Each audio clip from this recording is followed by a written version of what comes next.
또 따라하겠습니다. 절망의 시대에 소망을 말하라. 다시 한번, 절망의 시대에 소망을 말하라. 아멘. 오늘 배경의 이야기는 죄인의 모습으로 로마에 압송되어가는 바울이 로마행 항해길에서 폭풍을 만나면서 겪게 되었던 한날의 사건을 기록한 내용입니다.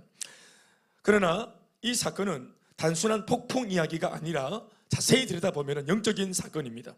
이른바 하나님의 이야기고 사명자 바울의 이야기며 심지어는 선교와 전도의 영혼 구원의 이야기입니다. 외형적으로 볼 때는 오늘의 이 죄인으로 끌려가는 바울이 진짜로 죄인의 모습을 하고 로마로 포박되어서 끌려가고 있는 그런 모양새지만, 폭풍 속에서 보여주는 바울의 모습을, 그 의연한 모습을 보자면 바울은 어떤 면에서는 죄수가 아니라 그 배안 공동체의 리더이며 로마에 끌려가는 패전병이 아니라 로마를 정복하러 가는 용맹한 전사의 모습을 하고 있습니다. 겉모습만 포박되어 끌려가는 죄수의 모습이지 실상 폭풍 속에서 보여주는 배 안에 있는 바울의 모습, 그 모습을 보면은 이래서 바울이었구나, 그래서 오늘 이 풍랑이 비에 찾아와서 이런 해프닝이 일어났구나. 아멘 아멘. 우리는 오늘 이 본문의 이야기를 통해 하나님이 쓰시는 사명자가 얼마나 대단하고 놀라운 사람일 수 있는지를 발견할 수 있길 바랍니다. 어떠한 환경에서 도대체 평범하고 괜찮은 시설만 아니라 이렇게 어렵고 힘겹고 정말 고통스럽고, 어떻게 보면은 이제 이 사명자가 포박당해서 로마에 끌려가서 재판받고 이제 목이 달아나서 순교하는 절차를 밟고 있는 중에도 하나님의 사명자는 어떠한 사람일 수 있는지. 아멘 아멘.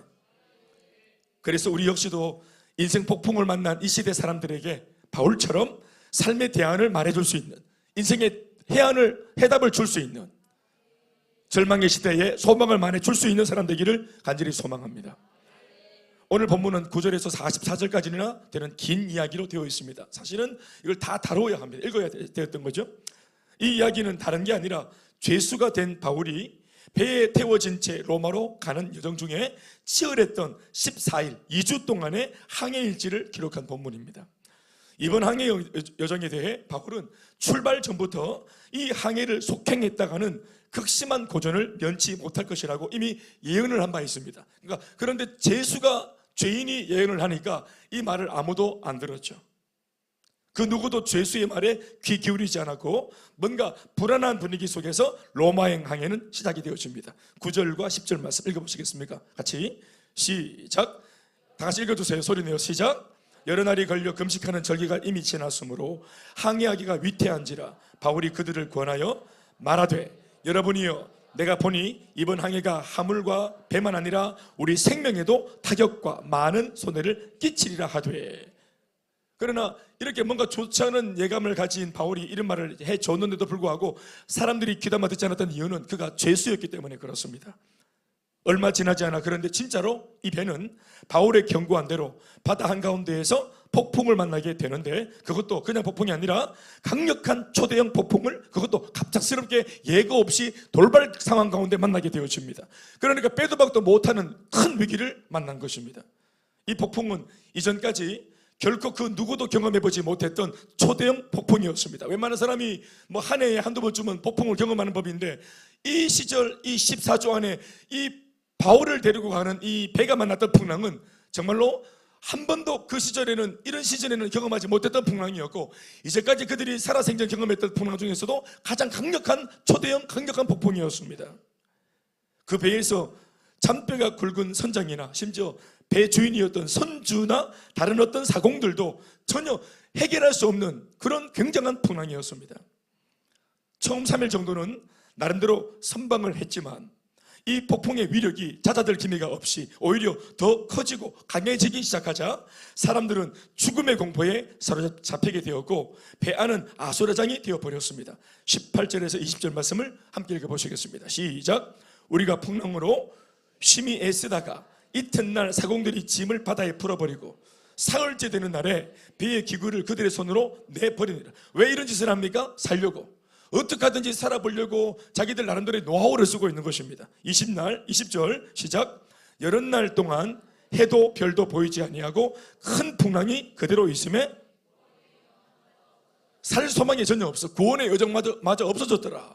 얼마나 새카만 먹구름 속에서 고통을 당했는지 여러 해 동안 해도 뜨지 않고 별도 뜨지 않고, 물론 이 먹장구름 뒤에는 해도 뜨고 별도 뜨고 했겠지만, 날이 오고 가고 했겠지만, 이 먹장구름 밑에서 고통당하고 있는 사람들의 눈에는 지금이 밤인지 낮인지 전혀 분간할 수 없이 완전히 깜깜한 암흑 가운데에서 그들은 죽음의 공포 속에 빠져 있었습니다. 큰 풍랑이 그대로 있음에, 그러니까 풍랑이 지나가지 않아요. 이 폭풍이 한번 왔다가 이렇게 지나가서 지나쳐 가야 되는데 풍랑이 들이온 채로 배가 갇힌 채로 이 풍랑이 배를 에워싸더니 풍랑이 지나가질 않아요. 그러니까 이 풍랑은 뭔가 사연이 있는 풍랑입니다. 그냥 이게 배를 찾아온 우연히 지나가는 그런 자연재해가 아니고, 자연의 어떤 그런 이게 기후가 아니라 뭔가 사연과 이유가 있는, 뭔가 조짐이 있는 그런 풍랑이었습니다. 큰 풍랑이 그대로 있음에 구원의 여망마저 없어진 이런 상황이면 이미 이 배한 사람들의 운명은 끝난 것이나 다를 바가 없는 것입니다. 아무에게도 구원의 여망을 가질 만한 것이 있지 않았습니다. 우리 중에 누구도 탈출구가 없고 어떤 사람도 이렇게 하면 살 수 있다라고 해답을 제시하는 사람이 아무도 없었습니다. 구원의 여망이 아무것도 없어요. 그런데 바로 이런 순간에 아무런 소망이 없고 눈여겨볼 필요도 없고 뭐 그렇게 눈길도 안 가던 없으나 마나 한 사람, 바로 하나님의 사람 사도 바울은 포박을 당한 채로 자리에서 비틀거리며 일어나서 하나님께서 이들에게 들려주라고 하셨다면서 하나님이 주신 메시지를 그들에게 전하기 시작합니다. 이른바 복음을 그들에게 그 배 안에서, 풍랑 속에서 전하기 시작합니다. 폭풍 속 바다 위 배 안에서 작게나마 구원의 여망이 마치 실로라기처럼 바울의 입을 통해서 선포되기 시작한 것입니다. 21절에서 25절 말씀이 그것인데 우리 다 같이 바울이 했던 말을 함께 들어보시겠습니다. 시작. 여러 사람이 오래 먹지 못하였음에 바울이 가운데 서서 말하되, 여러분이여 내 말을 듣고 그리스도에서 떠나지 아니하여 이 타격과 손상을 면하였더라면 좋을 뻔했지만, 그러나 그렇게 했으면 더 좋았겠지만 뭐 이왕 이렇게 된 거 어떡하겠노. 문제는 찾아봤고, 자 그러나 이 문제가 과연 우리가 죽을 문제인가 다시 한번 살펴보자. 하나님이 내게 주신 말씀을 내가 지금부터 전할 테니 잘 들으시오. 아멘 아멘. 자 22절 시작. 너희 중 아무도 생명에는 아무런 손상이 없겠고 오직 배뿐이라. 아멘이십니까? 이걸 하나님이 주신 말씀이라고 전하고 있으니 복음인 줄로 믿습니다. 이제는 안심해라. 아무도 안심을 못하고 있는데 바울이 하는 말이 이제는 안심해라. 너희 중 아무도 생명에는 아무런 손상이 없을 것이고 오직 배만 상할 거다 이라고 하나님이 주신 말씀이라고 받으라고 전하고 있습니다. 23절 들어보죠. 시작. 내가 속한 바 24절 바울아 네가 가이사 앞에 서야 하겠고, 가이사는 시저입니다. 로마에 있는 시저. 이 시저가 이제 바울을 재판하는 겁니다. 바울은 지금 시저한테, 가이사한테 가서 재판을 받아야 되는 거예요. 알겠죠? 아멘 아멘. 바울아 두려워하지 마라. 네가 가이사 앞에 서야 하겠고 로마에 가야 되겠고 이 바다를 건너가야 되겠고, 아멘 아멘. 또 하나님께서 너와 함께 항해하는 자를 다 네게 주셨다 하였으니 그러므로 여러분이요 안심하라. 나는 내게 말씀하신 그대로 되리라고 하나님을 믿노라. 아멘 아멘. 믿습니까? 따라합시다. 나는 내게 말씀하신 그대로 되리라고 믿노라. 따라합시다. 말씀하신 그대로 되리라고 믿노라. 여러분 우리가 믿을 때 뭘 믿는 것입니까? 하나님의 말씀이 그대로 될 것이라고 믿는 것입니다. 이것을 믿는 유일한 사람이 누굽니까? 바로 그 말씀을 주신 하나님을 믿는 성도들입니다. 불신자는 믿을 수 없습니다. 아멘 아멘. 성도가 아닌 사람들은 믿을 수가 불가능합니다. 그러나 성도는 이게 말도 안 되는 소리 같지만 이런 말을 믿는 사람이 성도입니다. 다시 말할까요? 성도가 되려면 이것을 믿어야 합니다. 하나님의 의미하신 말씀을 믿어야 합니다. 말도 안 되죠. 상황과 말씀은 절대로 매칭이 되지 않습니다. 이 상황은 죽을 상황입니다. 생명을 잃을 상황입니다. 그러니까 구원의 영광마저 사라졌다 하잖아요. 이게 상식이에요. 이건 포기해야 돼요. 절망입니다. 그런데 하나님의 말씀은 아무도 죽지 않을 거라고 말씀은 그 절망을 향해서 외치고 있습니다. 하나님의 사람은 바로 절망적인 상황을 보는 것이 아니라 이런 상황에서도 회복할 수 있다고 말씀하시는 그 말씀을 믿는 것입니다. 아멘 아멘. 무엇보다 이 하나님의 바울을 통해 선포되어진 메시지에는 실제적인 해답, 실존적인 해답. 아멘, 아멘. 아무도 생명에는 지장이 없을 것이다. 여러분, 이거 뜬구름 잡는 말씀이고 위로입니까? 진짜로 그들에게 필요한 말씀입니까? 생명을 잃을 것 같아서 생명 문제 때문에 허덕인 사람한테 제일 중요한 말씀은 아무도 생명을 잃지 않을 것이다. 아멘, 아멘. 실존적인 해답이죠. 아멘, 아멘. 이 실존적인 해답이 결론같이 제시되는 것으로 마무리가 되는데 26절 말씀을 읽어보시겠습니다. 그런즉 우리가 반드시 한 섬에 걸리리라. 너희들의 생명이 보존된다 하고 뜬구름 잡듯이 이렇게 듣기 좋은 말만 하는 것이 아니라 아멘, 아멘. 하나님의 이 말씀이 실제적으로 어떻게 이루어질 것인지에 대해서 대답이 나오죠. 바로 너희들이 머지않아서 한 섬에 걸릴 것이다. 그래서 생명을 보존하게 될 것이다.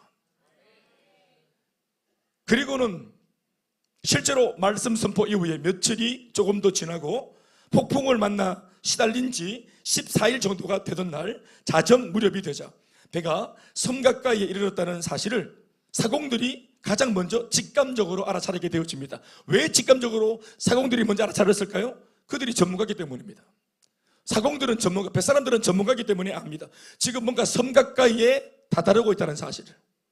아직까지 흑암 가운데 이게 빛이 없기 때문에 아무것도 안 보이는데 사공들은 직감적으로 이 배가 뭔가 풍랑에서 빠져나오더니 점점점 지금 뭔가 해안 가까이 가고 있다는 사실을 사공들은 직감적으로 알게 되어집니다. 27절에서 28절 말씀을 읽어보시겠습니다. 열 나흘째 14일 되던 날 밤에 우리가 아드리아 바다에서 이리저리 쫓겨가다가 자정쯤 되어 사공들이 어느 육지에 가까워지는 줄을 짐작하고 물을 재어보니 실제로 20길이 되고 조금 가다가 다시 재니 15길이라 점점점 육지로 가까워지는 겁니다. 물이 얕아지는 것입니다. 비록 시간이 자정이라 눈에 보이는 것은 없었지만 바다에서 잔뼈가 굵은 사공들은, 뱃사람들은 배가 육지에 가까워지는 줄을 짐작했던 것입니다. 처음에는 짐작이었는데 실제로 수심을 재어보니 점점 얕아지는 것을 발견하고서는 짐작은 이내 곧 사실로 바뀌었습니다. 실제로 그들이 탄 배는 어느 섬에 도착하고 있었습니다. 그러나 이것은 이미 며칠 전 바울이 말씀을 통해서 예견했던 바로 그 말씀의 결과였습니다. 우연이 아닙니다. 아멘, 아멘. 26절 말씀에 그런즉 우리가 반드시 한 섬에 걸리리라 하더라. 아멘, 아멘. 우리는 이 부분을 결코 쉽게 읽어서는 안 됩니다. 그냥 읽고 넘어가서는 안 되는 것입니다. 그런즉 우리가 반드시 한 섬에 걸릴 것이다. 자, 이 말을 했을 때는 섬이 아예 눈에 안 보일 때입니다. 섬 근처도 안 왔을 때예요. 아직까지 짙은 어둠 속에서 이 풍랑이 언제 끝날지 예고 없는, 이 절망이 언제 끝날지 알 수도 없는 그 절망 가운데 있을 때 하나님의 말씀에 의지하여 주신 말씀을 붙들었더니 그게 뭐냐면은 반드시 한 섬에 걸릴 것이다. 아멘, 아멘. 그리고 실제로 선포된 말씀 그대로 되었습니다. 당시 바울은 사람들 듣기 좋으라고 그냥 한번 해본 말이 아니었어요. 바울이 사람들에게 이런 예견을 들려주었던 당시 상황과 환경은 절대로 이런 소리를 가볍게 함부로 할 수 없었던 상황이고 그렇게 해서도 안 되는 상황이었습니다. 사람이 진짜 너무 절망 가운데 있을 때 아무리 예수를 믿고 소망을 알고 있는 사람이라 하더라도 함부로 그 문제에 대해서 해결될 수 있다, 잘 될 수 있다 이런 말을 하기가 어려운 상황도 있다는 사실을 우리 알고 있습니다. 너무 문제에 빠진 사람이 너무 고통스러워하고 너무 진지하고 그리고 이 문제의 내용이 너무 무겁고 진중하고 그럴 때는 우리가 비록 하나님을 믿고 있기 때문에 소망이 주님께 있다는 사실을 알아도 이럴 때 복음을 전하면서 잘 될 수 있다고 말하기가 어떤 회복의 실현하기라도 하나 안 보이는 가운데 거의 절망 가운데 있는데 거기다 대고 하나님이 하시면 된다고 말하는 거 이거 우리의 믿음이긴 하지만 이런 말을 들려주는 것은 쉽지 않습니다. 배가 흔들리고 물이 들어오고 이게 낮인지 밤인지 알 수 없고 이미 14일 2주 동안이나 배가 흔들려가 날려가 나가고 소망이 없어요. 2주 동안이나 배가 막 풍랑에 흔들리고 있는데 무슨 소망이 있겠어요? 끝난 겁니다. 그런데 그런 중에 바울이 그 절망 가운데서 하나님의 말씀이라면서 우리 아무도 안 죽을 거라고 괜찮을 거라고 이렇게 그건 자기 믿음이죠. 바울 자기 믿음이죠. 자기가 그렇게 믿을 수 있겠죠. 하나님 믿으니까. 그런데 이것을 같이 예수 믿는 동료 정도도 아니고 아예 예수를 모르는 불신자들한테 게다가 자기는 죄수고 자기를 앞서가는 그 고위 관직 관료들한테 이거를 말한다는 거. 생명줄을 쥐고 있는 사람한테 지금 이게 얻어 걸려가지고 끌려가는 죄수가 해답을 준다는 사실, 이게 말도 안 되는 거예요. 믿음이 있어도 굉장히 이 말을 바깥으로 내뱉기가 결코 만만치 않았다는 사실을 여러분들이 염두에 두시기 바랍니다. 당시 상황은 바다 한가운데에서 만난 강력한 폭풍으로 인하여 이미 10여일째 밤과 낮의 구분이 없이 칠흑 같은 어둠 속에서 타고 있던 배가 언제 산산조각이 날는지 알 수가 없는, 지금 배가 파손되어서 가라앉아도 이상할 게 없는 너무도 두렵고 심각한 상황이 이어지고 있던 중이었습니다. 계속 이어지고 있는 중이었죠. 폭우는 시커먼 먹구름 아래로 한도 없이 쏟아졌고, 파도는 마치 배를 삼킬 듯이 들이닥치고 있었고, 그로 인해 배 안은 이미 치명적인 죽음의 공포로 모두가 아연실색하고 있었습니다. 그런데 그런 상황에서 갑자기 자리에서 일어난 죄수 바울이 두려움에 눌려있던 사람들한테 한편의 메시지를 외치기 시작하는데, 그 메시지의 결론이 바로 앞에서 언급했던 우리가 반드시 한섬에 걸릴 것이다 라는 말씀이었습니다. 조금 전에도 언급한 바와 같이 당시 배 안의 상황을 고려해 본다면, 제 아무리 긍정적인 말이고 이 말이 듣기 좋은 말이라고 해도 상황이 이런 정도라고 한다면 천하의 바울일지라도 과연 이런 말을 쉽게 하기에는 어려움이 있지 않았을까요? 그러나 바울은 쉬운 듯하나 결코 쉽지 않은 그 어려운 말을 사람들한테 담대하게 했습니다. 우리 배는 이제 곧 한섬에 도착하게 될 것이라고, 그리고 여기 있는 모든 사람은 한 사람도 죽지 않고 살게 될 것이라고. 그것은 하나님이 바울에게 주신 너무도 선명한 확신 때문이었습니다. 바울이 어떤 연유에서 이 쉽지 않은 말을 결론으로 사람들한테 전할 수 있었는지 알아보기 위해 다시 한번 그 메시지의 전문을 읽어보시겠습니다. 한 번 더 21절에서 26절 말씀 읽어보시겠습니다. 한 번 읽어보시죠. 다 같이 21절로부터 시작. 여러 사람이 오래 먹지 못하였음에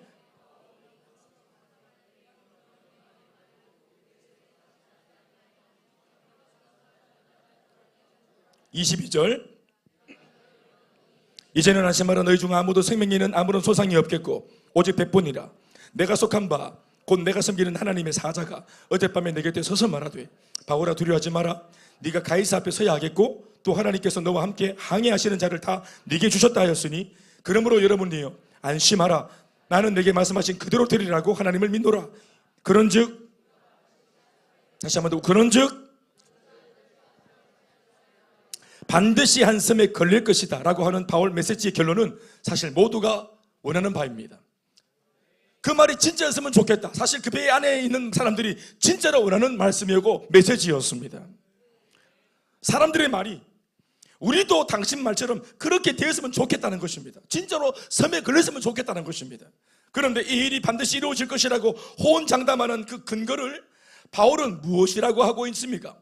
사람들은 그 말을 듣고 자기가 듣고 싶었던 말이었기 때문에 설마 하면서도 유일하게 소망을 전하는 바울, 또 바울이 전하는 그 메시지만 아니라 이 말을 전하는 바울의 얼굴의 그 확신들, 이런 것들을 근거로 믿겨지진 않지만 믿고 싶기 때문에 이런 말을 해주는 바울을 향해서 귀를 깨나 열었을 것이라 생각합니다. 아멘, 아멘. 불신자니까 우리처럼 이 말을 듣고 아멘까지는 못했을 것 같지만 자기한테 꼭 맞는 말을 해주니까 믿고 싶으니까 귀를 열었을 것이라 생각합니다. 그런데 이렇게 듣고 싶었던 말을 해대고 있는 바울이 이렇게 사람들에게 만족스러운 말을 해주는 그 근거가 뭐냐? 그게 뭡니까? 바로 자신이 하나님으로부터 받은 사명 때문이라는 것입니다. 아직 남아있는 사명 때문에, 앞으로 장차 이루어야 할 사명 때문에, 바로 로마 선교죠. 가이사 앞에 서는 그 사건. 아멘, 아멘. 하나님께서 내게 맡기신 그 사명 때문에라도 오늘 이 바다 위에서 나는 결코 죽지 않는다고 주님 말씀하셨다. 아멘, 아멘. 사명자인 내가 죽으면 안 되기 때문에 오늘 그 사명 가진 나 바울이 타고 있는 이 배와 이 배 안 사람들마저도 바로 사명자인 나 바울 때문에 아무도 죽지 않을 것이라는 소리입니다. 결론만 들어보면 그 말을 듣는 사람들로부터 동의와 공감을 얻을 수 있겠는데, 그런 결론을 주장하는 근거를 들어보자면 신앙이 없는 사람들한테는 이거 기가 막히고 어이가 없는 대목입니다. 듣기 참 좋아서 저 사람이 왜 저렇게 말하나, 말이 너무 좋아. 너무 좋은 말을 해줬어. 내가 딱 원하는 말이야. 이거 거짓말이라도 좋으니까 들으니까 참 좋아. 세상 사람들은 점쟁이가 이게 신통치 않은 점쟁이의 어떤 그런 말인 줄 알면서도 자기가 꼭 듣고 싶은 말을 해주면 그게 기뻐가지고 복채도 막 내고 갑니다. 거짓말인 줄 대충 알면서도. 왜냐하면 세상을 보면은 죄다, 안 된다, 못한다, 어렵다, 불가능하다 이런 소리만 해야 되니까, 또 그걸 듣고 눈으로도 보여지니까 어디 가도 된다는 말 아무도 안 해줘요. 그런데 점집에 가서 복채를 두둑히 내놓으면 유일하게 점쟁이가 할 수 있다는 거예요. 전제는 뭡니까? 반스에 이 부적을 집어넣으면 된다는 거예요. 닮아도 걸면 된다는 거예요. 이 실패를 장막에 숨기면 된다는 거예요. 이 실패가 길듯이 네 자식의 이 명줄이 길 거라고, 뭐 이런 식으로 부적을 팔고 실패를 팔고. 그러니까 우리가 원하는 말을 해야 되는 그 무당의 그 말들 들어보면 내가 원하는 말을 해주니까 감사하고 좋지만 근거가 뭐냐고 물으면 이 부적이다, 이거 말할 때 우리는 인상을 쓰는 겁니다. 게다가 복채를 내라고 말할 때 우리 더 화가 납니다. 바울이 있는 말 듣기 좋습니다. 회복될 수 있대요. 여러분 직장이 잘 될 수 있답니다. 여러분 취업할 수 있답니다. 장가갈 수 있답니다. 시집갈 수 있답니다. 우리 아도 똑똑해질 수 있대요. 예수쟁이 가는 말을 안 듣고 싶지만 원하는 말이니까, 정답이니까 옳지 그래요? 하고 귀를 열었는데 근거가 뭐냐? 자신의 사명 때문이랍니다. 거기서 화가 나는 겁니다. 어쩌면 분노를 사고 매를 버는 말일지 몰라요. 그런데 바울이 너무 확신에 차서 하는 이 말 앞에 사람들은 그저 잠자코 듣고 있습니다.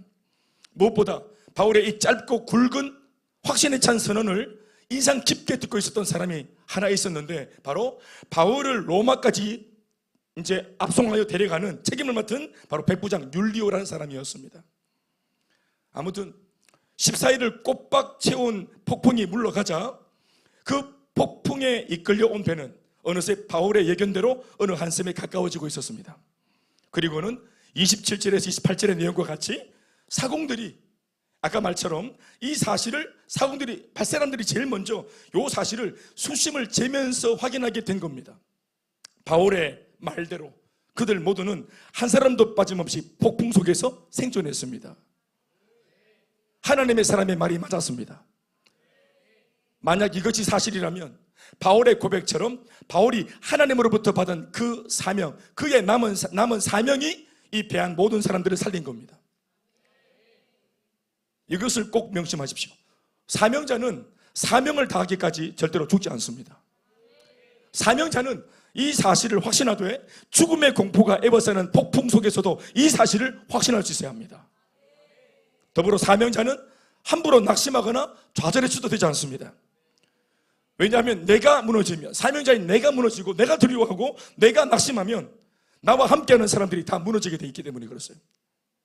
그러므로 남은 사명이 있다는 것은 예수 믿는 성도에게 최고의 능력이고 최고의 축복임을 믿으시기 바랍니다. 아직도 나에게 해야 될 사명이 있다. 아멘, 아멘. 주 예수께 받은 사명이 남아있다. 달려갈 길이 남아있다. 아멘, 아멘. 아직도 도전할 표대가 있다. 아멘, 아멘. 그것이 있는 사람이기 때문에 어떠한 상황이 닥쳐와도 이 상황은 나를 고립시키거나 나를 죽이거나 나를 망하게 하지 못하는 것입니다. 아멘, 아멘. 사명이 모든 난관을 이깁니다. 우리 하나님께서 그 사명을 감당케 하시기 위해서라도 잠시 찾아온 이 난관들을 반드시 돌파하게 하십니다.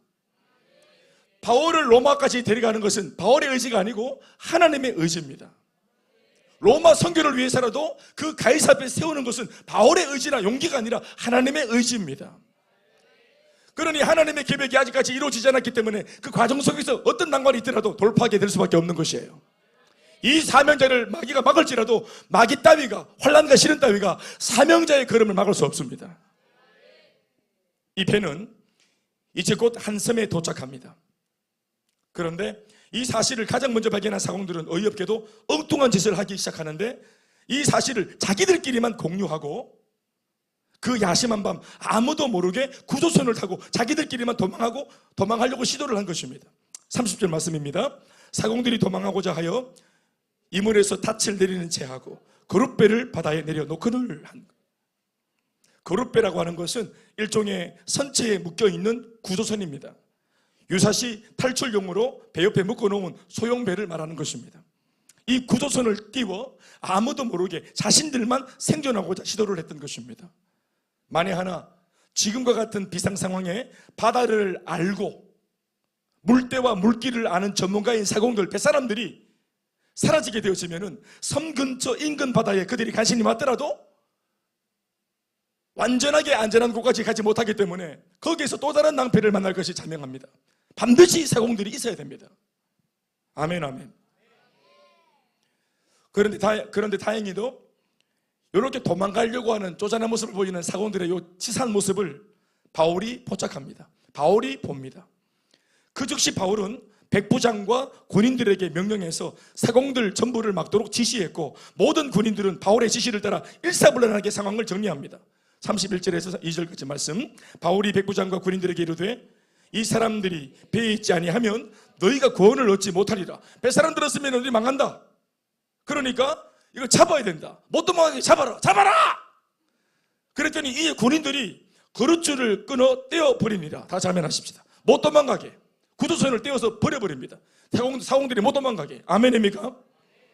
당시 배 안에 있는 사람들이라고는 군인들과 그리고 여러 죄수들과 그리고 사공들이 전부인데, 이들 중에서 배를 나와 무사히 섬까지 도착하기 위해 꼭 필요한 사람이 있다면 바로 사공들이었습니다.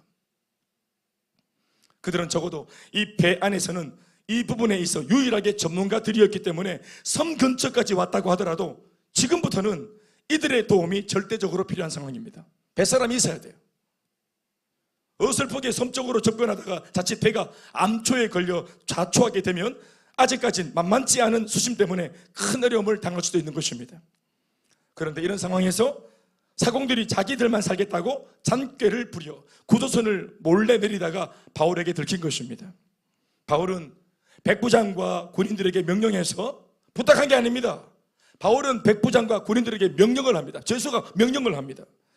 이들이 달아나면 모두의 생존이 어려워질 것이니 사공들을 붙들어 놓으라고 지시했고, 군인들은 사공들을 붙잡는 한편 구조선에 연결된 줄을 잘라버리게 됩니다. 너무 다급한 상황이었던 터라 죄수였던 바울이 명령을 내렸고, 그 명령을 듣자마자 최고 책임자이던 백부장과 군인들은 신속하게 바울의 명령대로 움직여서 사태를 정리하는 상황이, 이상한 상황이 벌어진 것입니다. 죄수가 명령하고 죄수를 끌고 가는 백부장과 군인들은 그 죄수의 명령에 칼같이 움직이는 겁니다. Yes, sir! 하면서. 이런 이상한 해프닝은 이 장면을 보고 있는 오늘의 우리들에게 묘한 감동과 기쁨을 줍니다. 짜릿하지 않습니까?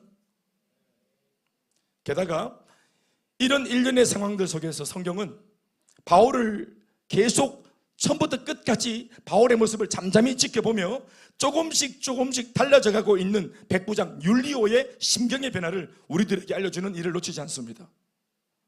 불과 14일 전만 해도 군대 장관 백부장 율리오에게 바울은 한낱 죄수에 불과했고, 주제도 모르고 이번 항해의 위험성을 경고하며 자신의 의견을 제시하던 바울의 모습은 단순히 객기 충만한 죄수의 돌발 행동에 불과했었습니다. 9절에서 11절 말씀 한번 읽어볼까요? 애초의 모습. 율리오 백부장이 처음 봤던 바울의 모습은 이랬습니다. 시작. 여러 날이 걸려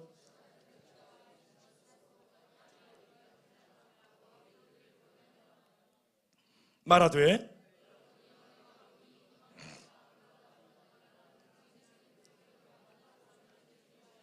11절 백부장이 율리오입니다.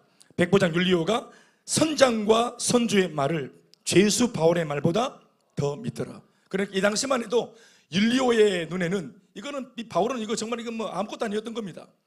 예수 믿고 복음을 전하는 사명자, 또 예수쟁이, 또 셀리더, 또 목회자 바울 이런 거, 율리오 백부장의 눈에는 이게 하나도 안 중요하고 그냥 죄수 바울이었어요. 헛소리하는 죄수 바울. 지금과 같이 항해하는 일에 있어서는 이 바닥에서 잔뼈가 굵은 바다 전문가 선장과 선주의 말대로 하는 것이 상식이고 합리적인 판단이었죠. 14일 전에 일반인도 아니고 하물며 죄수 따위가 항해에 대해서 위태하다는 둥, 손해를 보게 된다는 둥 헛소리를 해대니 어찌 곱게 보였겠습니까? 그런데 막상 항해가 시작되고 나니 선장과 선주도 몰랐던 폭풍이 예고 없이 들이닥쳤고 바울이 경고한 대로 전부 죽음의 위기에 놓이게 된 것이 맞았습니다. 이 배는 처음부터 안 가는 게 맞았어요. 바울의 말대로. 이 상황을 통해 백부장은 저 죄수 바울이 이전에 했던 말을 떠올리게 되었을 것입니다. 폭풍을 만나자마자 이거 어디서 많이 듣던 모습인데, 이거 며칠 전에 바울이 예고했던 바로 그 장면인데, 문제를 만나자 율리오는 그제서야 죄수 바울이 했던 그 경고를 떠올리게 되는 것입니다. 유일하게 이 백부장만 그 말을 떠올립니다. 그러니까 이런 내용을 성경은 굉장히 이렇게 예민하고 섬세하게 적고 있는 겁니다. 더불어 살 소망을 빼앗아간 그 강력한 폭풍 안에서 바울이 사람들에게 아무도 죽지 않을 것이다 라고 외쳤던 음성을, 그것마저도 율리오는 인상 깊게 듣고 있는 겁니다. 또 이후에 보니 정말 바울의 말대로 또 그의 믿음대로 폭풍은 사라졌고 한 섬에 당도하는 놀라운 일이 일어나자 율리오 백부장은 죄수 바울이 하는 말을 주목하게 된 것입니다. 점점점 신뢰가 가죠. 이 예수쟁이의 말이 터무니없는 말이 아니라 이 예수쟁이의 말이 정말로 신뢰할 만한 말이라는 것을 알게 되어지는 것입니다. 행복 모임 첫 주에는 마음을 안 엽니다. 가소로워합니다. 참회벽을 외치대는 우리를 보면서 불쌍하니까 받아줬지, 속으로는 네가 더 불쌍하게 보인다 합니다. 그러니까 이 불신자가 그렇게 외치는 참행복은 네가 늘었으면 좋겠다 합니다. 또 상처받을까 봐 다음 주 온다 하니까 받아줍니다. 우리는 받아주는 건데 돌아가서는 막 그냥 우리는 또 막 기뻐하면서 막 내 복음이 통했다면서 성령이 역사했다면서 3주, 2조차, 3조차, 4조차 우리가 사역을 하고 있는 것이 아니라 어떤 면에서는 불신자가 봐주고 있는 거예요. 이거 해야 뛰니까, 이거 빨리 해줘야 뛰니까. 그래서 어떤 사람이 말합니다. 여러분, 필리핀 아이들이 복음을 전했더니 받아들였다, 예수 영접한다. 그러면서 하는 말이, 필리핀 아이들이 너무 순수해서 내가 전하는 복음을 받아주고 들어주고 영접해 줬다, 그게 감사하다, 이렇게 표현합니다. 아닙니다 여러분. 필리핀 아이들이 순수해 보이지만 그 아이들 죄인입니다. 순수하지 않습니다. 죄는 순수하지 않습니다. 죄인은 순수하지 않습니다. 무엇이 순수합니까? 우리가 전한 복음이 순수한 겁니다. 순수하지 않은 아이들에게 순수한 복음을 전해서 순수한 복음이 순수하지 않은 그들의 영혼 속에 들어가서 그들을 변화시키는 것입니다. 영접해 준 것이 아니고 복음의 능력이 영접하도록 만든 것입니다. 하나님이 하신 겁니다. 그들이 받아준 것이 아니고 하나님이 하시는 거예요. 그들은 빨리 들어주고 끊으려고 했습니다. 또 아쿠아이 갈랭사 사우스 코리아, 우리가 또 사우스 코리아에서 왔다 하니까 그냥 또 신기하고 하니까 이게 또 무슨 허연기 또 섞이니까 들어주는 거예요. 또 자기 말 하니까 이게 허연기 들어주는 거란 말이야. 자기는 그냥 들어줄라 했는데, 실제로 들어줄라 했는데 뭘 몰랐을까요 이 사람들이? 내가 봤을 때는 동전 비유를 몰랐어. 동전 비유를. 그 동전 비유가 들어가서 동전을 손에 넣고 손을 딱 잡는 순간 막 웁니다. 저도 많이 봤죠. 처음에는 만만하게 딱 봅니다. 심지어는 내가 읽는 거를 자기들이 막 도와줍니다. 발음이 틀리면 자기가 읽어줘. 책을 딱 뺏어가지고 읽어준다. 그래서 내가 자취를 생겨가지고 다시 뺏어가지고 내 건데 왜? 그렇게. 그런데 이렇게 만만하게 보던 사람이 언제 동전 비유를 딱 하면서 오늘 잡은 이 손을 절대로 하나님께서 놓치지 않는다고. 아멘 아멘. 여기에서 모두가 눈물을 쏟습니다. 눈물을 쏟으니까 지도 울고 나도 울고 그래 된단 말이에요. 거기에서 만만하게 봤죠. 가볍게 봤죠. 가소롭게 봤죠. 그냥 호기심으로 봤죠. 그런데 그 속에 하나님의 강력한 역사가 역사하는 것입니다. 믿습니까? 그러니까 점점점 율리오가 처음에는 만만하게 봤죠. 헛소리라고 했죠. 그런데 우연히 일치, 진짜로 폭풍이 왔네? 만만치 않네? 이거 시급하겠네? 그런데 그런 와중에 또 한 번 더 재수가 일어나서 아무도 안 죽는다고. 아이고 야야, 말은 맞지만 그게 말이 되나? 그런데 하는 말이 자기가 믿는 하나님이 그 말씀 하셨다고. 아멘 아멘. 자기가 지금 사명이 있어가지고 로마에 가야 되는데 자기가 로마에 가야 되기 때문에 이 바다에서 아무도 안 죽는다고. 아멘 아멘. 그 근거 없는 말을 들으니까 더 뿔따구가 났는데 진짜로 아무도 안 죽었어요. 그리고 무엇보다 치명적인 단서, 한 섬에 걸리는 바람에 살게 될 거다. 아멘 아멘. 그래서 섬이 나타난 겁니다. 이 모든 바울이 예견하고 선포하는 모든 복음의 메시지가 하나하나 다 맞아떨어져 가는 거예요. 아멘이십니까? 그러니까 영적으로 무지한 이 사공들은 그 와중에 저거 살려고 막 그냥 자기 노하우를 발휘해가지고 토끼려고 드는데 바울을 보면서 율리오 같은 사람은 영의 눈을 떠서 이 바울을 아주 예민하게 보고 있다는 겁니다. 이게 이제 구원받을 조짐의 사람인 겁니다. 아멘, 아멘. 우리가 막 전하는 복음을 앞에 있는 사람은 대충 듣는데 요거를 옆에서 이렇게 구경하는 사람들이 이렇게 진지하게 듣는 사람이 있어요. 필리핀 골목에서 막 복음 전하니까, 바랑가이 골목에서 복음 전하니까 앞에 듣는 사람은 덜 진지한데 그 뭡니까? 거기는 도둑이 좀도둑이 많으니까 그 가게 상점 많죠, 상점도 전부 다 철조망 걸쳐놨죠. 그렇죠? 그 안에서 이렇게 얼굴을 내밀어 가지고 구태여 듣으면 구태여 들어 이렇게.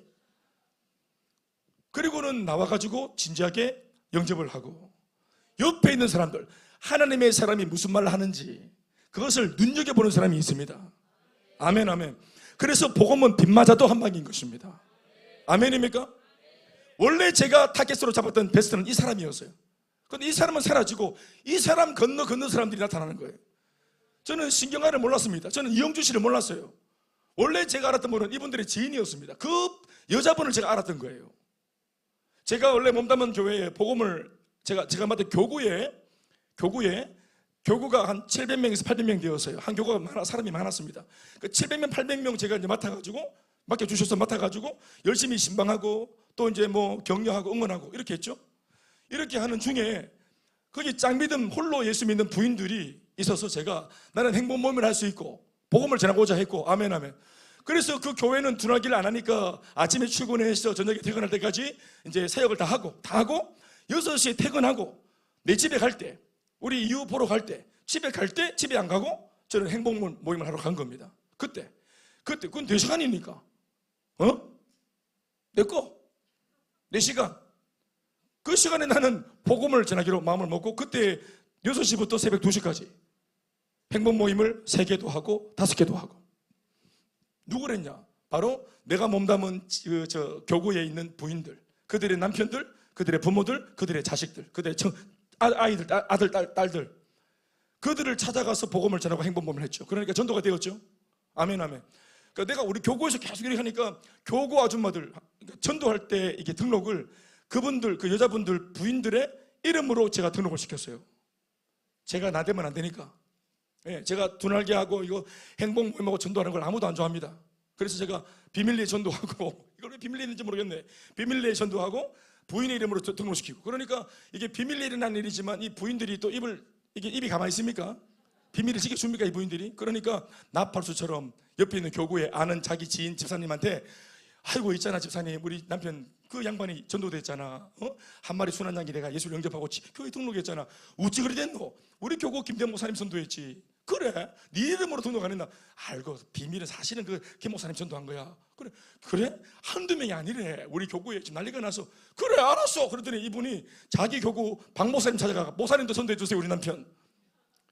또 이쪽 교구도 최 목사님도 우리 남편 전도해 주세요. 이러니까 누가 좋아하노? 누가 좋아하겠어? 그러니까 이분들이 교육자실에 있으면 나를 이상하게 어느 날부터 째려보는 거예요. 그러니까 작자가 있어. 나보고 하는 말이, 김 목사님 좀 작자가 있어. 왜 이렇게 또 편지 분파를 이렇게 해가지고 우리를 힘들게 하냐고. 전도 그거 네가 나중에 담임 목사 되면 하라고. 왜 다른 사람 어렵게 만드냐고. 이런 일들이 일어난 겁니다. 그러니까 그렇게 이제 일어났는데, 사실은 그 장면을 누가 봤는지 모르겠지만 다른 교구에 제가 이제 전도하고 이렇게 하는 걸 봤던 모양이죠. 어떤 한 집사님이 봤어요. 그래서 제가 이제 어느 날 이 집사님이 저를 보자고 하는데, 그냥 처음 보는 분입니다. 처음 보는 분인데, 우리 교회에 있는 분이지만 낯선 교구에 처음 보는 젊은 부인인데, 집사님인데 따로 만났는데 장준현 리더님 사는 그 집이 어딥니까? 동아마트 그 아파트, 동아마트 있는 그 아파트죠? 응? 수성 아이치 아파트입니까? 그 아파트입니다. 그 아파트 밑에 상가에 그 당시에 더 그릴이라는 호프집이 있었습니다. 그 호프집에서 만났습니다. 왜냐하면 제가 그 호프집에 볶음밥을 참 좋아했습니다. 프랭크 소세지, 소세지, 볶음밥. 예, 맥주집에 볶음밥을 제일 좋아했습니다. 맥주 안 마셨습니다. 볶음밥 먹었습니다. 저는 오직 볶음밥 이런 거 좋아합니다. 예. 그래서 제가 프랭크 소세지 볶음밥을 먹으면서 그게 무슨 일인가 하고 했더니 처음 보는 분인데, 이분이 하는 말이 자기 사건도 아니고 자기 동서 있는데 자기 동서에 아는 지인이 세댁인데 알을 못 낳고 있다는 하는 기라. 그래서 내가 알을 어떻게 낳는 내가. 그거 어떻게 그랬더니 목사님이 우리 교회에 용하다고 소문이 났대. 그래가지고 목사님이 왠지 성하게 났고 목사님이 그 사람한테 전도하고 복음을 전하고 기도해주면 나을 것 같아. 그게 될 것 같아. 새 문이 열릴 것 같아. 그래가지고 제가 그래서 요 집사님을 소개하고 사라지고 요분의 지인 따라오고 있습니까? 요분 불신자 비슷하게 하여튼 뭐 예수를 믿었나 하여튼 비슷하게 하여튼 좀 약간 어떤 사상이 꼬로만 하여튼 잘 정체가 파악이 안 되는 그런 자매였는데 요분의 동료들이 요 신경아 이영주 이런 멤버들이었어요. 원래는 요분이 자기가 아는 지인 젊은 세대기 아가 안 들어서 그래가지고 트럼프 월드 그 1703호였죠? 그분 집이 이번은 1803호 사는데 1803호에 있는 요 세대기 집 바로 위에 있는 집입니다. 그래서 요 집에 위에 있는 세대기를 불러내려가지고 자기 집에서 3명이 앉아가지고 기도 복음 행복 모임하고 복음 전해서 영접을 하고 다 기도해서 이렇게 했는데 아무튼 뭐 어떤 사건이 있어가지고 시댁 어른이 갑자기 뭐 자기 혼자 오늘 막 이게 막 불공을 들이는데 느낌이 안 좋아가지고 그 자기 며느리 집에 찾아왔는데 들어오자마자 문을 막 열고 들어가지고는 막 찾더래 뭘 뒤지더래 이 어머님이. 그 세대기가 무서워가지고 왜 그러냐 했더니 너 뭐 숨기는 거 없어? 너 이상한 거 믿는 거 아니지? 뭐 십자가 이런 거 아니지? 이러더라는 거예요. 시댁 어머니가 예수 영접한 지 한 주 만에. 이 세대기가 놀래 자빠져가지고 어머니 저 교회 안 가요 이렇게. 사실은 예수 영접한 거야. 십자가를 안 걸었지 지 가슴에 십자가가 있대. 이 시어머니가 불공 들이고 하다가 용하지 그 아줌마. 어떻게 알고 자기 며느리 단속하러 와가지고 네 앉아라 하면서 하루 종일 할 일도 없이 며느리를 붙들고 있는 게라. 그날 아래층에서 나랑 행복모임 한 날인데 안 와 사람이. 그래서 요 아줌이라는 애랑 둘이 이렇게 있으니까 이상하잖아요. 아파트에 둘이 있으니까. 그런데 그냥 그날은 우리 같이 기도하고 그냥 나왔죠. 다음 주에 가서요. 또 갔더니 그분은 이제 영원히 못 오고 시엄마 때문에. 그날 왔는데 오늘 두 사람이 오기로 했대. 두 사람이 왔는데 그게 이제 신경아 씨하고 이영주 씨. 그래서 와. 그래가지고 이제 그날 인사하고 제가 이제 복음을 전했죠. 행복하십니까? 이래가지고 복음을 전했는데 1시간 전하겠다 했는데 제가 거짓말하고 2시간 전했죠. 그때 그렇게 된 겁니다. 그러니까 제가 하는 말 보시. 여기서 전도가 더 나가면 오늘 집에 못 갑니다. 자, 여기서 그만두고 아무튼 제가 하는 말은 이 모든 하나님의 역사의 그 단초가 뭡니까? 제가 때를 얻든지 못 얻든지 나중에 단임 목사 되면 해라. 왜 민폐 끼치노? 여러분 전도하는 게 민폐 끼치는 겁니까? 근데 이 사람 내 옆에 있는 이거 최 목사, 반 목사 이거 부담스러울까 봐 전도 못 해야 됩니까? 여러분들 왜 생각합니까? 물에 빠진 사람이 있는데 이거 막 건지려고 하니까 나중에 네가 단임 목사 되면 건지라. 그럼 이거 그때까지 생존 수행하고 있겠습니까? 아니 사람 살리는데 부목사면 어떻고 이걸 김목사면 어떻고 최 목사가 하면 어떻고 병시도 가면 어떻고 물에 빠진 사람 살리는데 뭐가 필요합니까 그게? 아멘 좀 하이소. 나는 그렇게 생각해서 그래서 부담스러워하길래 전도하면 자꾸 부담스러워하길래 제가 어떻게 한 줄 아세요? 됐죠. 아 이거 힘들어하는구나. 그래서 내가 더 힘들게 해서 지기뻐야지 이렇게 해가지고 더 해보지 마. 더 해. 그게 원래 제 성격입니다. 저는 힘들어하면 더 합니다. 나를 부담스러워하니까 계속 같이 갑니다. 계속. 나를 부담스러워하면 저는 계속 옆에 있습니다. 계속 옆에 끝까지 있습니다. 이게 미칠 때까지 계속 있어가지고 그게 제 성격입니다. 저는 하지 마라 하면 계속 합니다. 제가 왜 전도했을까요? 하지 마라 해서 계속 한 겁니다. 두 날개 왜 했을까요? 대구는 두 날개가 안 된다고 하는 거야. 근데 그래서 계속 해보죠. 진짜? 그래? 그게 대구가 왜? 한번 해볼까 내가? 내가 해병대 왜 간주합니까? 해병대 가면 믿음 잃는다고 하지 말라 해야지 내가 갔다 해. 진짜로. 해병대 가면 신앙 잃고 아가 이상하게 된다고 변질된다고 절대로 가지 말라고. 그래서 대학부가 저를 위해서 통성으로 기도했어요. 담당 목사님이 눈물로 저를 위해서 안수기도 해주시면서 가만 낸다고. 내 그래서 갚았잖아요. 나는 절대로 후회하지 않습니다. 그거를. 자, 중요한 것은 때를 얻든지 못 얻든지 주신 감동대로 했더니 내 앞에 있는 사람은 인정하지 않았지만 이것을 옆에서 지켜보는 율리오 같은 한 집사님이 계셨죠. 그분이 자기가 알고 있는 어떤 문제를 놓고 눈여겨보다가 이 문제는 저 김 목사한테 부탁하면 되겠다 하는 믿음을 가지고 저한테 온 겁니다. 그것이 단초가 되어 오늘 이분들을 만나고 또 이분들이 우리 교회의 애초에 전도 개척의 모판이 된 겁니다. 요 멤버들이 모판이 2010년도에 모판이 되었죠. 저랑 한 7개월 정도 같이 행복 모임을 했습니다. 행복 모임을 행복해질 때까지 7개월 동안 했어요. 행복합니까? 오늘 이 말씀 듣고 아니요. 그래서 또 다음 주도 하고 또 하고 우리는 10개월, 아주 7개월 하고 그리고 우리는 개척을 한 겁니다. 그러니까 요런 그 만남의 흐름들을 이해하시겠습니까? 저는 그래서 그 어려움을 얘기하고 또 도와달라고 할 때 모른 척 안 한 것에 대해서 저도 부족하지만 내가 도움이 되겠나 싶어서 나갔던 거 후회하지 않습니다. 아멘. 여러분, 오늘이 2026년도죠. 오늘이 참 저는 역사적인 날입니다. 어제가 어제가 2006년도에 니 몇 살이고? 2006년도에 몇 살이고? 안 태어났나? 2006년도에 제가 오늘 우리 이번에 1단계 훈련했죠. 신경아리더 1단계 전도훈련, 집중훈련 했죠. 행보모임 배웠죠. 3박 4일 동안 우리는 화수목금 했지만 그 당시에는 월화수목 했어요. 똑같이 지금처럼 똑같은 교재로 똑같은 모사님 밑에 제가 앉아가지고 여러분들처럼 이렇게 순수하게 이렇게 20년 전이니까 얼마나 또 미소년이었겠어요. 그러니까 아멘, 네, 아멘 하면서 그러면서 말씀 받아줬고 막 하리라 복음 전하리라 이렇게 20년 전에 그렇게 상상해 보이소. 20년 전에 저를 앉아가지고 이렇게 체피해가지고 답 적으면서 아멘 하면서 울면서 막 나도 저렇게 살고 싶다 아멘 하고 저것들 그런 날을 생각해 보세요. 나 오늘 뒤에서 우리 경은이 보면서 옛날 내 생각이 나더라.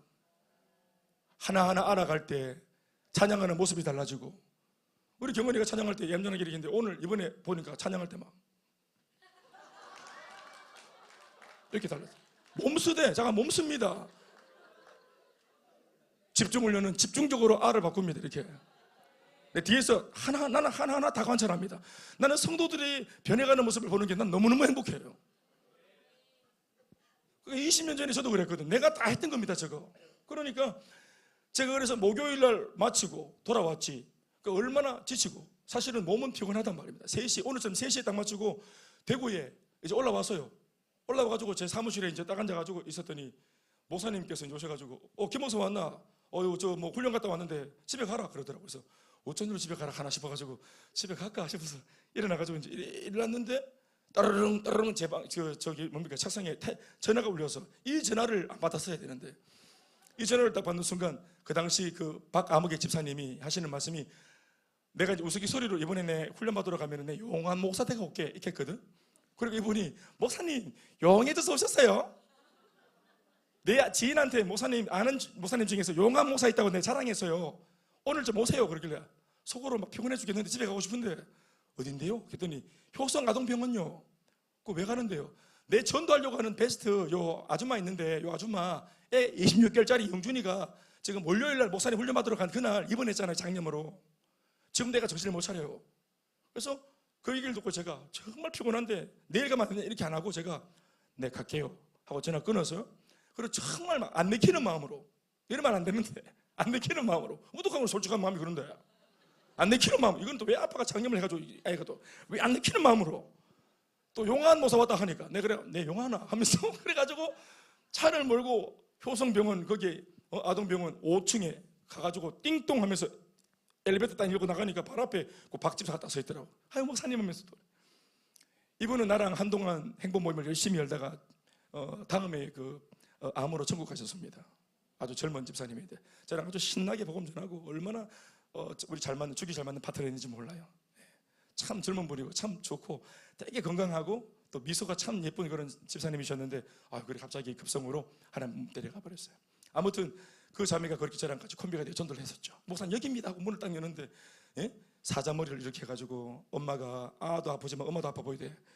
머리를 못 감아가지고 파마가 막 이래 해가지고 부풀어 올라가지고 이렇게 자다 나왔는지 누구신데요? 그랬더니 아이고 자기야 영준 엄마 나잖아. 그리고 박 집사님 이렇게 해가지고 여기 뭐 용한 모사라고 그래. 그것도 용한 모사는 또 어떻게 해야 되노? 또 용한 척 해야 되는데 그래가지고 어딥니까? 그러니까 애가 이렇게 완전 베드에 애가 붙어가 애가 조그만한 애가 딱 붙어가 이렇게 있더라고.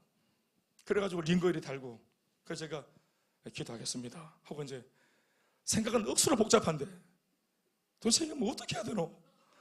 치유기도를 해봤어야지. 그냥 하나님 아프니까 좀 도와주세요 이런 기도를 했었지 떠나갈지어다 나갈지어다 이런 거 해본 적 없는 기라. 근데 우리가 또 3일 동안 배워왔잖아. 그래 이제 탁 서놓고 예수 이름 명하노니 모든 장염들, 염증들 다 빠져나갈지어다, 떠나갈지어다. 이래가지고 머리 손놓고 아이 안수를 한 1분 정도 하고 손을 딱 들었는데, 요 손을 딱 내가 떼는 속도가 똑같이 애가, 영준이가 눈을 딱 뜨더니 요 손을 떼는 속도가 똑같이 베드에서 일어났단 말입니다. 일어나가지고 여기 링거 스탠드를 딱 잡고 애가 막, 그러니까 엄마가 눈이 커져가지고 아이고 영준아 와이카노. 근데 요 장면이, 나는 손님이 왔는데 애가 난리를 치니까 엄마가 민구스러워하는 것 같아서 아이고 나도 있어, 아가 다 그렇지요 하고, 나도 있어, 뛰게 해줘, 나도 있어 하고 나왔단 말이에요. 그래서 집에 가봤어요. 저는 그 길로 집에 갔는데 10시에 집으로 전화가 왔어요. 10시에 딱 받았는데 영준이 엄마입니다 목사님. 그러길래 전화번호 물어서 전화했다고. 영준이 엄마? 예. 근데 영준이 엄마가 어떻게 전화?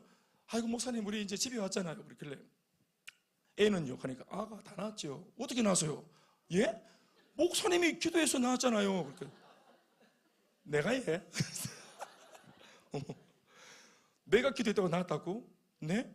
내 콧물도 그친 적이 없는데, 한 번도 기도하고 응답 받아본 적이 없는데 영준이가 내 때문에, 이 불신자 엄마는 목사님의 기도로 나왔다고 100% 200% 확신하는 거야.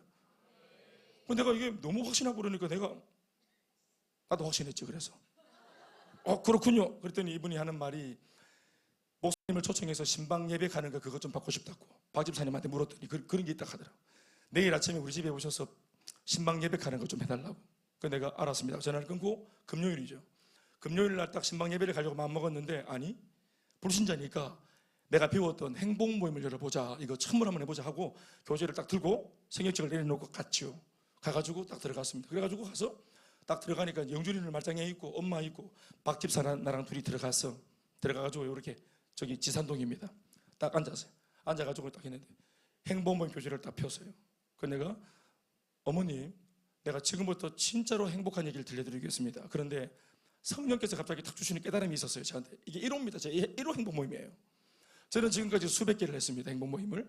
1호 행복 모임입니다. 제 1호 행복 모임. 앉아서 제가 성령께서 딱 그 영감을 딱 주시길래 내가 이런 말을 했습니다. 영준이 어머니, 행복 모임 한 40분에서 1시간 정도 진행될 텐데 눈도 깜짝거리지 말고 가만히 앉아서 말씀을 잘 들으이소.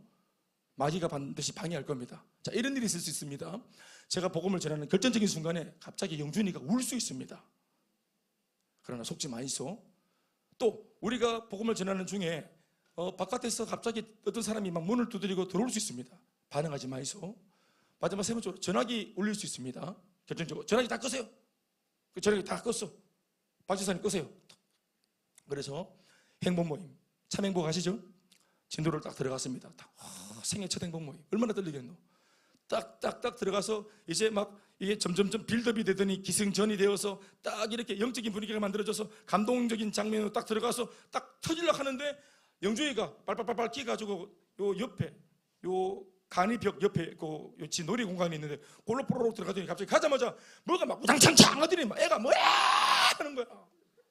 애가 와 하면서 이 복음을 전하는데 진짜 방해하도록 송곳같이 날카로운 비명으로 빡 우니까 엄마가 놀라가 눈을 딱 뜨니까 이 복음이 이게 빠져들어가고 있는데 확 깨부는 게 깼는 거야 이게. 그래서 내가 어떻게 했냐면 박 집사랑 옆구리를 팍 쳤어. 그러니까 여기서 팍 쳐가지고 블락 가더만은 또 박 집사도 가자마자 애가 멈춰 딱 그치더라고. 목을 졸았나 봐. 순식간에 애가 딱 멈춰 딱 하지 딱 하는 거. 그래서 내가 어머니 고개 돌리고 다시 그래서 이렇게 해가지고 복음을 다시 막 지나가. 박 집사님 옆에 탁탁 지나고 있는데 갑자기 문을 영접기도 들어가는데 갑자기 여기 문을 쾅쾅 때는. 그래서 문을 딱 아줌마 일랄락 하는 내가 바로 탁 잡아서 아니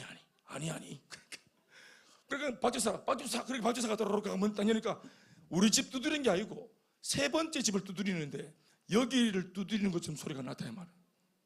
아멘 좀 하이소. 그래서 이제 막 긴장 가운데 있는 거야. 마귀가 막 방해하는 거야. 그래서 세 번째 영접기도 들어가서 이제 막 눈물 흘리면서 영접을 하고 있는데 갑자기 북 그래 하도 눈을 딱 뜨니까 전화기 딱 끄는데 박 집사가 믿음이 없어서 전화기를 안 끄고 이게 진동을 맞춰가지고 진동 소리가 얼마나 큰지 알아요? 북 그래 전화기 막 무사보고 어떻게 막 바빠 죽겠는데 그래가 막 들고 또 하다 덜 짜보고 또래가 막 그래 발로 있는 미래가 전화해가지고 박 집사가 또 처리야. 박 집사 없었으면 아무것도 안 됐어 그날. 그래가지고 은혜롭게 눈물로 맞춰가지고 첫 번째 열매를 맺은 겁니다. 그리고 뒤를 딱 째려보니까 달마도가 딱 달려요. 저거 치우자. 달마도를 치우고, 그리고 내 말을 했어요. 영준이 엄마, 내가 말했던 세 가지가 다 일어났죠. 목사님 너무 용하세요. 제가 제일 놀랬죠. 그렇지만 용하니까 괜찮은 척하면서 늘 있는 일이죠. 그리고 그 주일날 아빠한테도 이 사실을 말해서 큰아들하고 둘째 아들 영준이, 요 네 식구가 그 주일날, 바로 그 이틀 주일날 교회에 와서 다 영접을, 교회 등록을 하고 그 세 가족이 된 겁니다. 그게 제가 제 평생 처음 했던 바로 그 행복 모임입니다. 오자마자 목사님이, 오늘도 마찬가지죠. 우리 행복 모임 훈련 끝나고 나는데 우리를 보낼 때 뭐라 합니까? 뒤통수에 대고, 응? 행복 모임 다 가르치고 난 뒤에 훈련 말미에 뭐라 합시니까? 다음번에 2, 3단계 오기 전까지 행복 모임을 꼭 열고 오세요. 되든 안 되든 꼭 행복 모임을 열고 오세요. 그렇게 말하죠. 저도 그때 아멘 했습니다. 꼭 열고 오세요. 그래서 제가 그때 2, 3단계까지 한 달 반 걸렸는데 한 달 반 동안 제가 15길 열었습니다. 행복 모임을 15길 열었죠. 그리고 양육반 받으러, 이제 훈련 받으러 딱 다음 단계 들어갔더니 그때 회복 캠프 하죠. 회복 캠프 할 때 소그룹으로 이렇게 조가 모여가지고 서로 나눔을 하는데, 그 문항에 있는 나눔은 안 얘기하고 요 담임 목사님들이 전부 다 프로그램 배우고 왔기 때문에 행복 모임 그거 됩니까? 나 안 되던데요. 14명이 한 조였는데 담임 목사님 나만 부목사고 안 되고 13명 다 안 되고, 그러고 나서 이제 나는 부목사니까 안 껴주는 줄 알았더니 한 분이, 인도자가, 그 부목사입니까? 예 했더니, 뭐 부목사님 좀 해봤어요? 네. 그래요? 13명이 그래요? 해골 직접 했어요? 네, 직접 했어요. 우리는 들고 가서 부목사 해보라고 던져주니까 못하던데. 본인이 하셔야죠. 무슨 일이 있었어요? 전화니까 한 15개 열었어요. 15개 열었어요? 13명 15개, 누님 15개 열었어요? 15개를? 본인이? 네. 한 달 반 동안? 네. 무슨 일이 있었어요? 귀신 좀 떠나가고요. 병 좀 낫고, 전도 좀 되고, 교회 분위기 좋아지고, 뭐 그런 정도 일이 있었죠. 그러니까 13명이 확 달려와가지고 전화번호 말해주세요. 자료를 주세요. 정보를 좀 주세요. 자기가 변화되려고 하는 거라고. 무슨 좋은 일이 있으면 정보 얻어가려고 하고, 무슨 좋은 게 있으면 전화해서 물어보려고 하고, 자기가 배워야 할 훈련인지 모르고. 이해되시면 아멘 하십시오. 제가 하는 말이 그겁니다. 그러니까 별거 아닌 작은 이런, 아까도 말했지만 요 박 집사가 눈여겨보고 요 문제는 요 목사님이 해결할 수 있다. 처음에는 무시하고 시시해 보이고 별거 아닌 것처럼 보이고, 그렇게 보여도 사람들이 무시해도, 여러분, 사람들이 흔히 보고 무시해 보이는 그 하나님의 사람의 그 삶 속에 해답이 있습니다. 이제 마지막을 향해서 걸어갑니다. 또 나가봅시다. 이런 겁니다. 윤리교가 그런 이제 입장에 있는 것입니다. 아멘이십니까?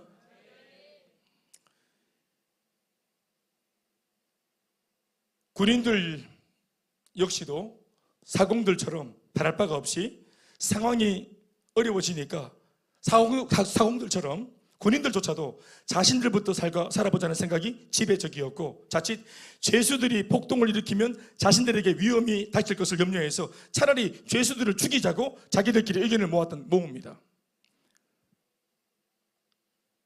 42절에서 43절 말씀 읽어볼까요? 시작. 군인들은, 읽어보죠 같이, 시작.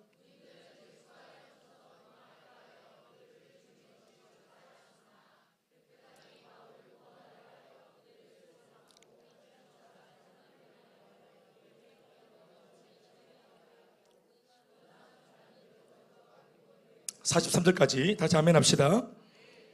네. 군인들도 다시 뱃사람처럼 그 어려운 중에 자기 살 궁리를 했던 것입니다. 그런데 나름대로 백부장인 자신을 나름대로 위하고 있는 부하들의 충언을 백부장은 단칼에 거절합니다. 군인들이 백부장을 부추겨가지고 우리 같이 이것들 다 죽여버리고 군인들인 우리끼리 같이 단결해서 살아납시다. 또 당신은 또 뭐 장교니까 우리가 당신을 또 챙기겠습니다. 이러면서 백부장을 부추기면서 그렇게 다 죽이자고 말하는 이런 제안들을 백부장이 거절해요. 무엇보다 자기한테 유리한데도 거절합니다. 43절을 보시면 띄워놓으세요. 백부장이 군인들의 의견을 거절한 까닭이 뭐라고 말하고 있는지 들어보세요. 이 중요한 겁니다. 백부장이 바울을 구원하려고 하여 그들의 뜻을 막았다라고 성경은 적고 있습니다. 아멘, 아멘. 백부장이 그냥 거절한 게 아니고 자신들의 동료의 어떤 의견을 거절한 게 아니고 이유가 뭐냐면은 자신이 지금까지 옆에서 봤던 이 바울, 심상치 않아 보이고 범상치 않아 보이는 하나님의 사람 바울, 아멘, 아멘. 아직 감당해야 될 사명이 있다고 말하는 바울, 불신자 백부장이 하나님의 사람 바울을 지켜주려는 목적으로 죽이자는 동료들의 의견을 무시하는 겁니다. 아멘이십니까? 이것을 우리들한테 다 적어서 보여주고 있는 거예요. 성경은 일부러. 다른 제수들은 모르겠고 이 범상치 않은 하나님의 사람 바울을 살리고자 하는 뜻에서 그렇게 했다는 것입니다. 율리오가 바울을 신뢰하기 시작했다는 것은 바울이 믿는 하나님에 대해 그의 마음이 열렸음을 의미하는 것이고, 율리오가 변화되니 율리오에게 바울은 더 이상 죄수가 아니라 생명의 은인이 되었다는 뜻입니다. 이때로부터 율리오는 바울을 로마로 끌고 가는 백부장이 아니라 바울을 로마로 모시고 가는 호위무사가 된 겁니다. 대단하지 않습니까? 이 모든 일을 하나님께서 당신의 사명자 바울을 위해서 행하시는 것입니다. 아멘이십니까? 죄인입니다. 그 배에서 제일 못난 사람이에요. 제일 잘난 사람이 제일 못난 사람을 원래는 데리고 끌고 가는 건데, 제일 잘난 사람이 알고 보니까 한 사건을 통해서 제일 못난 사람인 줄 알았던 이 바울을 모시고 가는 호위무사로 돌변하는 것입니다. 역전이죠. 하나님이 이렇게 역전을 시키시는 거예요. 제일 못난 줄 알았던 사람한테서 인생의 답이 있으니까 그를 존경하고 귀히 보는 겁니다. 14일 동안 여러 위태로운 사건들을 죄다 뒤로 하고 결국엔 이 배 안에 있던 모든 사람들은 바울의 말과 같이 전부 생존합니다. 결론 같은 44절 읽어보시죠. 다 같이 시작. 마침내 사람들이 다 상륙하여 구조되니라. 따라합시다. 마침내 사람들이 다 상륙하여 구조되니라.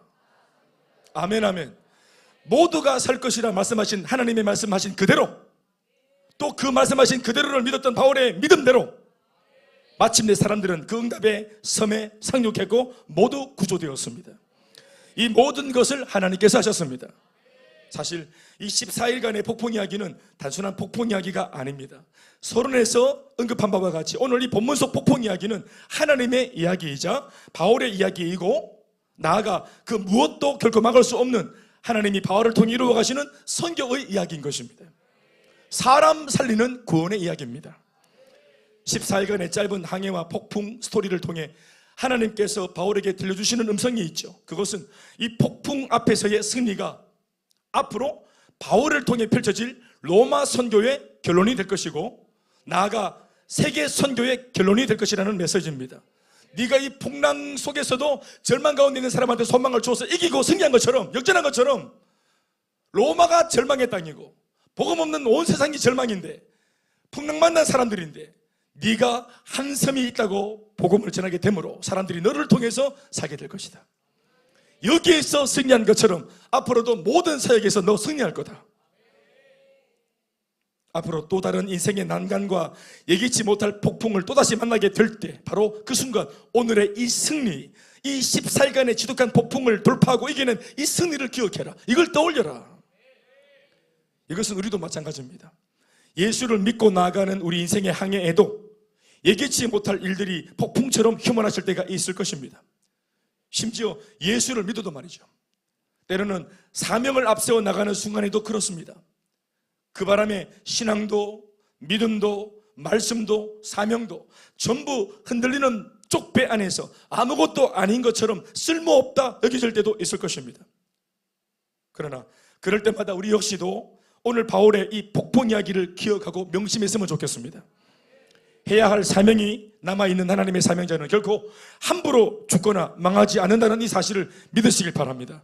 이 바울의 이야기가 오늘 우리의 이야기라는 사실을 믿을 때 이 역사가 일어나는 것입니다. 지금 현재 절망 가운데 옆에 사람이 입 다물고 있다고 같이 입 다물고 있는 사람이 있습니까? 우리는 답이 있으면서도 하나님을 몰라 절망 가운데 다 끝났다고 말하는 사람과 똑같이 우리도 침묵 속에 동조하는 사람이 있습니까?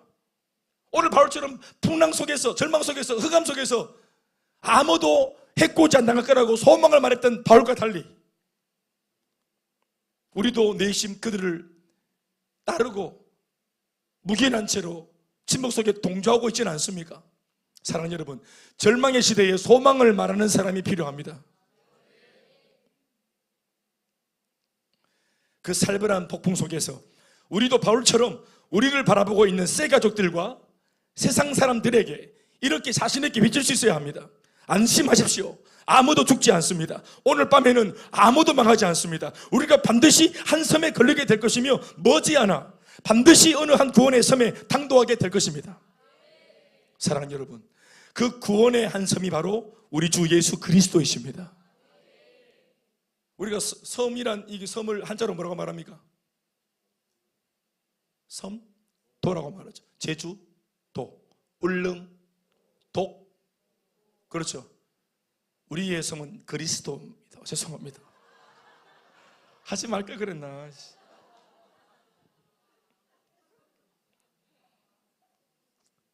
우리가 당도하여 우리가 생존하고 우리를 회복시켜 주신 그 구원의 섬 예수 그리스도입니다.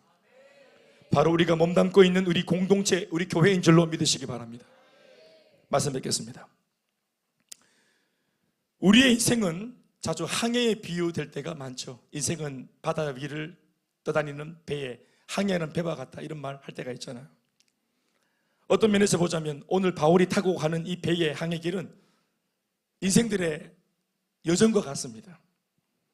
망망대해를 항해하는 이 배 안에는 저마다의 사연을 가진 수많은 사람들이 타고 있습니다. 함께 타고 있죠. 저마다의 사연. 백부장도 있고, 오늘 이야기처럼 군인들도 그 배에 타고 있고, 선장도 있고, 선주도 있고, 또 사공들도 있고, 수많은 여러 다른 죄인들까지 함께 이 배를 함께 타고 가고 있습니다. 우리 함께 다 같이 서로 다른 이야기를 쓰면서 함께 배에 타고 우리는 이 세상이라는 바다를 함께 건너고 있습니다. 한 배를 타고 있으니 어떤 면에서는 모두가 한 공동체인 것만 같지만 폭풍이 등장하면서 그것이 아님이 증명되는 장면을 우리는 봤습니다. 한 곳에 있다고 운명이 동병상련이어서 비슷하다고 공동체가 아닙니다. 우리는 오늘 말씀으로 봤죠. 먼저 폭풍 앞에서 선장과 선주는 이 배의 안위를 책임지지 못했습니다. 사실은 그럴 줄 알았는데 그들에게 답이 없었습니다. 또한 폭풍 앞에서 유일한 대안인 줄 알았던 사공들은 자신의 노하우를 통해서 동원해서 자신들만 생존하려고 꼼수를 썼습니다. 남이 어떻게 되든지 말든지. 군인들도 마찬가지로 폭풍 앞에서 자신들의 편의를 위해 죄수들을 죽이려고 들었습니다. 또 여느 죄수들은 언급할 것도 없을 정도로 폭풍 앞에서 아예 아무것도 할 수 없을 만큼 무기력했습니다. 이 여러 부류들과 비교해 보면 오늘 바울은 어떻게 보입니까? 사실은 그 배에서 가장 무기력하고 못나 보였을 죄수가 아니었습니까? 제일 불쌍한 죄수. 같은 죄수끼리도 죄질이 다르기 때문에 너는 이제 가면은 참수야, 너는 참수형이야, 너는 사형이야. 같은 죄수들도 같이 배에 타고 가면서도 제일 죄수 중에서도 못난 죄수. 그러니까 바울도 말했던 것처럼 그는 죄 중에 괴수였잖아요. 제일 못난 사람, 제일 불쌍한 사람, 바로 그 배에서는 바울이었습니다. 그런데 돌아보면 결국은 그 미치광이라 불려지던 한낱 죄수에 불과한 바울이 이 항해의 운명을 결정짓는 일을 했습니다. 유일하게 폭풍 속에서도 살 소망의 대안을 이야기했고, 대안 없던 사람들한테 대안을 제시했으며, 이 항해의 결론을 믿음 안에서 희망적으로 선언을 하고, 결국 그 믿음에 따라 하나님의 은혜로 모두가 구원을 받고 살아나는 위대한 일에 바울이 쓰임받았습니다. 선주도 선장도 사공들도 군인도 그 누구도 아니고 제일 못나 보였던 예수 믿는 주님의 사람이 쓰임받았습니다. 이 세상이라고 하는 커다란 배 안에 수많은 사람들 속에 우리 같은 그리스도인들이 불신자들과 함께 섞여서 함께 인생 항해를 하고 있는 까닭이 바로 여기에 있습니다. 작게는 내 가정 속에 내가 왜 불신자 가족들 사이에 예수 믿는 사람인 채로 같이 그 배를 타고 있을까? 가정이라는 배를 타고 있을까? 가정이지만 가정이니까 내 남편한테 해답이 있을 줄 알고 내 아이들에게 소망을 걸 뻔했고 누가 좀 도와주겠지, 가족이라는 그 쪽배 안에서. 그런데 오늘 말씀을 드리다 보면은 부족해도 예수 믿고 있는 바로 그 가족 구성원, 그게 아내면 아내, 자식이면 자식, 혼자 예수 믿고 있는 바로 그 사람, 쪽배 안에 바울 같은 그 사람에게 소망이 있는 것입니다.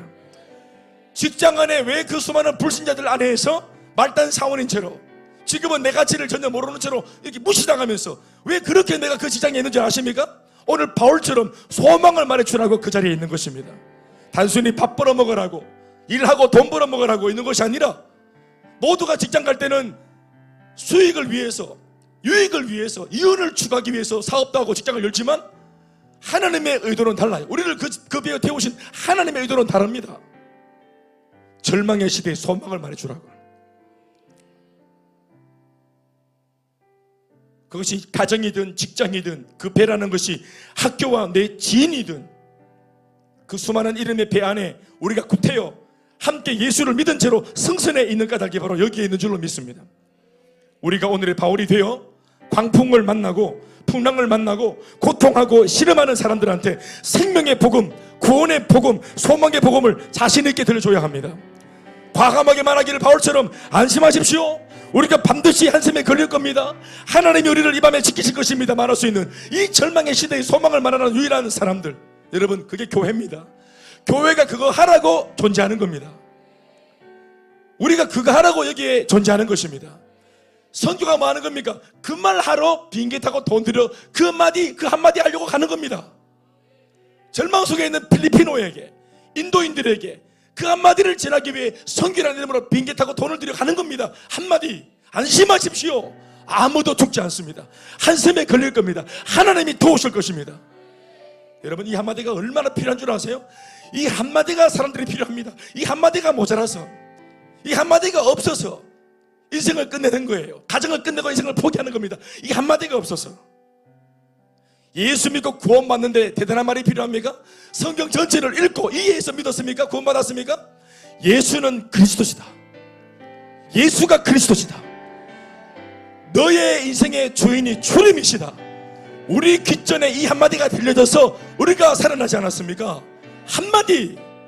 우리는 12주 동안 행복 모임을 하면서 대단한 일을, 거창한 일을 꿈꾸지 않습니다.